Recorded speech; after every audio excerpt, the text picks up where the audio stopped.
Kali bahwa beliau masih hidup setelah kecelakaan kapal itu, denyut nadinya masih ada, tapi karena tidak adanya peralatan-peralatan yang diperlukan di rumah sakit itu, akhirnya meninggal dunia. Dan itu menjadi semacam dendam Anda bahwa itu tidak boleh terjadi di Maluku.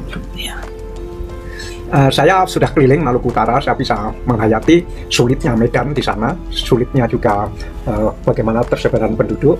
Tetapi nanti Anda akan berkantor di Sovivi atau akan berkantor di Ternate? Di Sovivi, ibu kota Maluku Utara adalah Sovivi dan kantor gubernurnya di Sovivi. Sovivi itu di pulau. Salam saudara-saudara, berjumpa kembali bersama dengan saya di channel ini.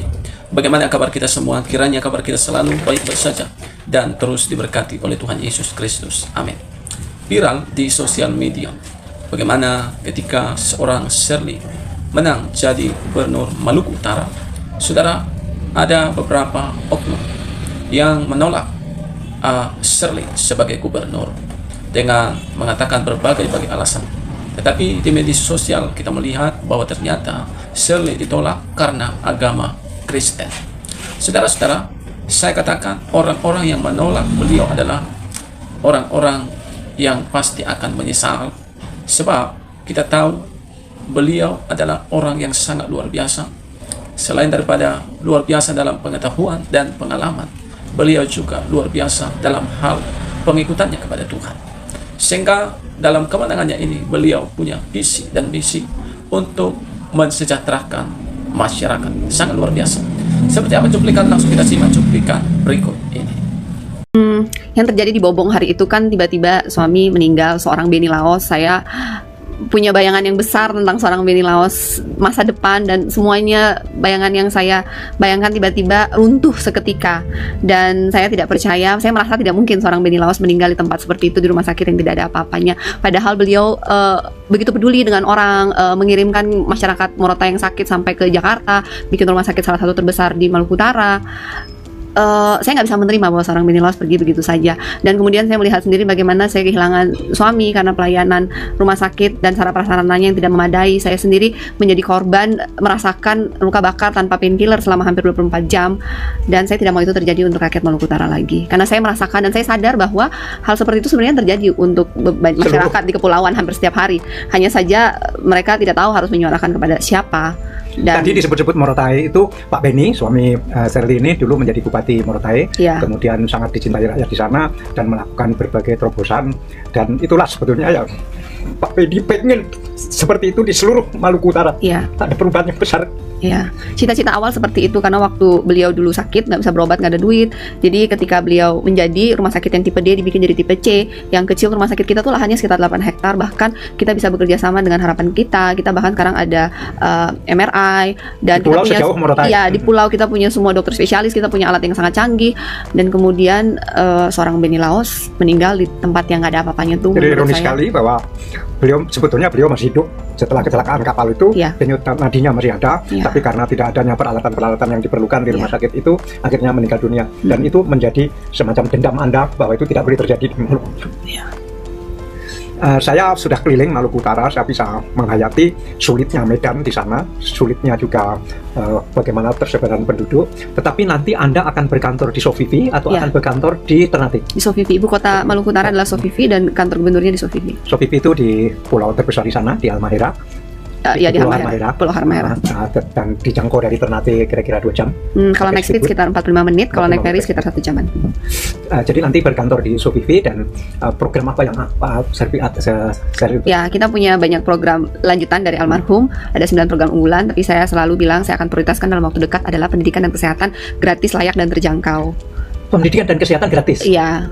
Dan kemudian program lainnya adalah ketahanan pangan, karena saat ini kita belum swasembada pangan, pengennya swasembada pangan supaya petani itu kita bisa mensuplai sendiri industri tambang kita. Kan di Maluku Utara itu ada industri tambang, karyawannya besar, sekitar setiap tempat tuh 30.000 sampai 60.000 setiap, dan ada beberapa lokasi nikel, ada smelter. Pengennya kita mensuplai.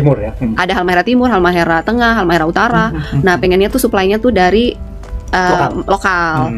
Dan yang selama ini mereka ngambil dari Manado, dari Makassar gitu. Padahal nilainya cukup besar.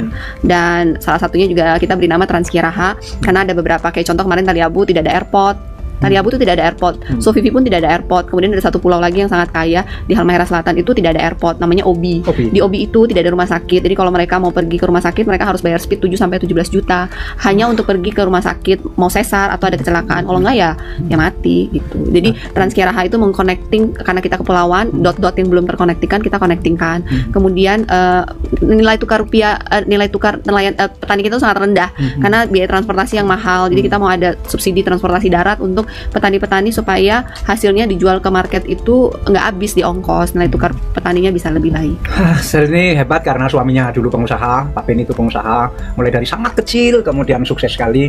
Papanya juga pengusaha, papanya ini adalah pengusaha perikanan yang sangat terkenal di Maluku, sehingga saya kira Shirley sangat menghayati potensi ekonomi di Maluku Utara dan apa yang harus dilakukan.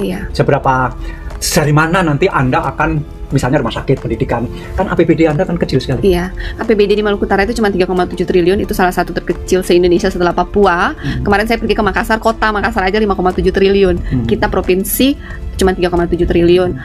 Saya berencana mau pengen membangun dengan APBN. Makanya kemarin saya bilang saya niatnya baik, saya harus menang dengan cara yang benar supaya setelah saya jadi Tuhan memberkati saya untuk saya bisa membangun Maluku Utara, karena saya tidak bisa membangun Maluku Utara dengan APBD. Kalau cara saya salah, saya tidak bisa diberkati Tuhan. Jadi cara menangnya harus benar dengan kedaulatan rakyat, bukan dengan politik uang. Ketika saya sudah menjabat nanti, saya percaya Tuhan akan memberkati saya, membantu saya mencari program-program di pusat menggunakan APBN untuk membangun Maluku Utara. Karena saya butuh airport, saya butuh dermaga, saya butuh subsidi jalan darat, itu semua programnya ada di pusat. Ya. Kebetulan saya kemarin juga didukung oleh 8 partai dan 8 partai itu punya menteri-menteri di posisi yang strategis. Mudah-mudahan ke depan bisa bekerja sama untuk mensupport Maluku Utara. Tapi nanti ya di sana ada persoalan yang sangat kontradiktif antara orang miskin, nelayan miskin, pertanian miskin di satu pihak, di lain pihak ada industri nikel yang begitu ya glamor, begitu maju. Nanti itu gimana nanti Anda menyeimbangkan itu? Saya memastikan bahwa semua masyarakat yang tinggal di lingkar tambang itu mendapatkan manfaat. Kesejahteraan mereka terjamin, karena saat ini pasti sebaik-baiknya diatur, pasti tetap ada dampak lingkungan. Mereka yang nelayan dan petani terganggu dengan aktivitas tambang. Harus ada kompensasi yang disetujui kedua belah pihak untuk kesejahteraan petani dan nelayan, mostly yang tinggal di lingkar tambang itu tetap terjamin. Either mereka menjadi karyawan di tambang atau diberikan alternatif pekerjaan yang lain atau apapun itu, kesejahteraan masyarakat sekitar lingkar tambang harus lebih baik setelah adanya industri tambang itu. Kontradiksi yang lain tadi adalah Anda ini orang yang pendidikan luar negeri, di Singapura, di Belanda, kemudian juga dari lingkungan yang sangat mampu. Kemudian Anda harus berjuang, harus mengabdi di daerah kepulauan yang miskin begitu. Bagaimana kejiwaan Anda bisa melayani mereka? Melayani sebagai manusia, kita semua punya rasa kemanusiaan, dan karena saya sendiri kemarin menjadi korban, merasakan apa yang mereka rasakan, sehingga saya tahu apa yang mereka rasakan. Dan saya 5 tahun mendampingi almarhum, kemarin saya sudah melihat banyak. Setelah persiapan Pilgub pun saya udah ke 10 kabupaten kota, saya pun saya juga sudah melihat banyak masalah, bagaimana empatinya sebagai manusia melihat daerah yang begini kaya dengan ketimpangan sosial dan pemerintah tidak hadir di beberapa tempat. Secara manusia saya mengerti rasa mereka, dan kemudian untuk membuat mereka menjadi sejahtera, mendiang suami saya Pak Beni Laos selalu bilang, kamu tidak bisa dibawa oleh orang yang nggak tahu tujuannya, yang belum nyampe. Kita bersyukur kita diberkati Tuhan, kita cukup sejahtera, kita tahu bagaimana menjadi sejahtera. Untuk itu almarhum mau ikut Pilgub Maluku Utara supaya bisa membawa mereka menjadi lebih sejahtera, karena kita tahu caranya. Seperti itu. Jadi dari dialog ini saya sebetulnya terakhir tadi tidak sampai hati mengajukan pertanyaan itu saya anggap pertanyaan itu sebetulnya sulit sekali, tetapi Anda semua melihat jawabannya. Jadi ternyata Shirley ini tidak hanya cantik, tidak hanya ibu rumah tangga, tapi juga cerdas sekali. Makasih, dan Pak. Bisa menjawab pertanyaan yang anggapan saya tadi tersulit dijawab oleh seorang politisi sekalipun, dan Anda menjawabnya dengan luar biasa karena ada empati dan seterusnya itu. Dan tetapi Anda pernah di Belanda karena sekolah apa ya? Jadi saya tuh dulu kuliah di sini, saya sempat SMA di Petra Manyar setahun. Oh, di Petra Surabaya mana? Iya. Ambil apa? Enggak, SMA sih. Jadi saya tuh pernah SMA Petra Manyar, SMA 1 tahun aja karena tahun 98. Ya, jadi saya pindah ke Singapura waktu itu, ngambil SMA juga? Enggak, saya pindah karena waktu itu transisi dan ada sistem-sistem yang saya harus ikutin dan saya tidak mau turun kelas. Jadi di masa transisi di Singapura itu saya ngambil interior design, kayak kursus gitu interior design. Nah, pas kuliah saya balik ke sini. Pas SMA saya ke Swastiastu Bali untuk dapat ijazah SMA. Jadi SMA kelas 3 saya itu di Bali di Swastiastu. Kemudian kuliah saya masuk ke Petra Petra Surabaya, University ya. di Siwalan Kerto, ngambil International Business Management IBM Sampai selesai? sampai year 3. Oh, Kemudian ada kerjasama dengan Petra ke Belanda. Saya ikut pertukaran pelajar untuk double degree. Oh, itu 3 tahun kuliah di Petra, 2 Iya, 1 tahun selebihnya, terakhir 1 saya tahun double degree di Belanda Di gitu. kota apa? Di Amsterdam. Ambil apa? Lanjutan sama International Oh, Business. International Business. 6 bulan kuliahnya, 6 bulan saya magang di Ahold, kayak supermarket chain di sana. Jadi pernah bekerja Pernah bekerja. di Belanda. Dan ketemu Pak Beni di mana? Nah, Pak Beni di Bali. Kenapa di Bali? Sekarang waktu saya tinggal di Bali karena Oh, tahun 98 iya, itu iya. keluarga saya tahun 99 keluarga saya karena ada kerusuhan, jadi keluarga saya pindah ke Bali, tinggal di Bali tahun 99. Nah, saya kenal Pak Beni itu Desember 2004. Dikenalkan sama tante saya lewat telepon. Pengen dikenalkan karena waktu usia Pak Beni udah 33 tahun kan, belum menikah. Saya waktu 23 tahun, baru pulang. Dari Belanda? Oh enggak, saya masih 22 waktu itu. Pak Beni 32, saya 22. Jadi Pak Beni ke Bali untuk ketemu, dikenalkan. Terus kita berkenalnya singkat, terus Mei 2025 kita udah menikah. Ya. Dan Anda tidak pernah magang di perusahaan Bapak Anda ya? Sempat magang sebentar juga beberapa di perikanan bulan. itu? Iya, saya dulu ke Makassar, kalau kapal datang dari Ambon ke Makassar, kalau jual ke Makassar, saya yang ke Makassar nyeker ikan, Pak. Oh. Saya yang hitung ikan, nyeker kualitinya, catat gitu, tukang nyeker. Ya, bapaknya ini dulu punya bengkel sepeda motor, Iya. kemudian naik menjadi bengkel mobil, jadi mulai dari bawah sekali, Iya. kemudian bengkel kapal, Iya. kemudian membuat kapal, Iya. akhirnya membuat banyak kapal, Iya. akhirnya menjadi pengusaha perikanan. Iya. Oh, jadi merangkak sangat dari bawah, sehingga Iya. menghayati apa yang terjadi di Iya, suami saya juga dari bawah, jadi Iya, saya tahu. Iya. Ada ini pengusaha kecil sekali awalnya, kemudian menjadi pengusaha besar. Dan waktu 98-99 orang Maluku itu tujuannya 3, kalau nggak ke Surabaya, ke Manado, ke Bali. Iya. Dan Papa Anda adalah yang ke Ke Bali, Bali, dan iya. di Bali Anda ketemu suami, dan Iya. akhirnya Anda sekarang meneruskan ambisi dan cita-cita suami bagaimana memajukan kampung halaman Iya. Maluku Utara. Iya. Selamat dari. terima kasih. Itu dia saudara video cuplikan yang baru saja kita tonton tadi videonya. Kiranya Ibu Gubernur yang ada di Maluku ini yang sudah terpilih dan yang akan memimpin Maluku Utara diberikan kekuatan untuk menjalankan visi dan misi itu dengan baik.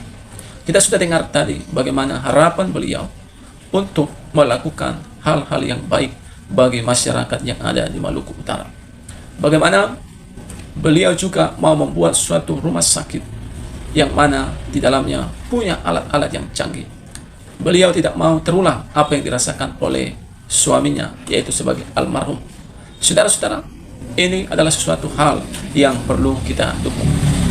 Dan saudara-saudara, itu sebabnya kita sebagai warga negara Kesatuan Republik Indonesia, ini menjadi pelajaran penting bagi kita, dimanapun kita berada. Mari kita memilih pemimpin kita. Jangan kita melihat agamanya, tetapi marilah kita melihat karakter, sesuatu hal ataupun teladan yang perlu kita contoh dan orang tersebut. Dan mari kita melihat adabnya yang begitu luar biasa. Dan saya yakin Maluku Utara di tangan Ibu Gubernur, Ibu Shirley, pasti akan semakin sejahtera dan semakin diberkati oleh Tuhan Yesus Kristus. Itulah harapan dan doa-doa kita. Ya.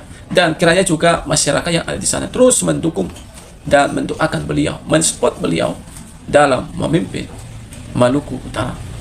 Dan beliau diberikan Tuhan kekuatan menjadi pemimpin yang cerdas dan pemimpin yang benar dan bahkan pemimpin yang takut akan Tuhan, yang peduli kepada masyarakat, khususnya yang ada di Maluku Utara.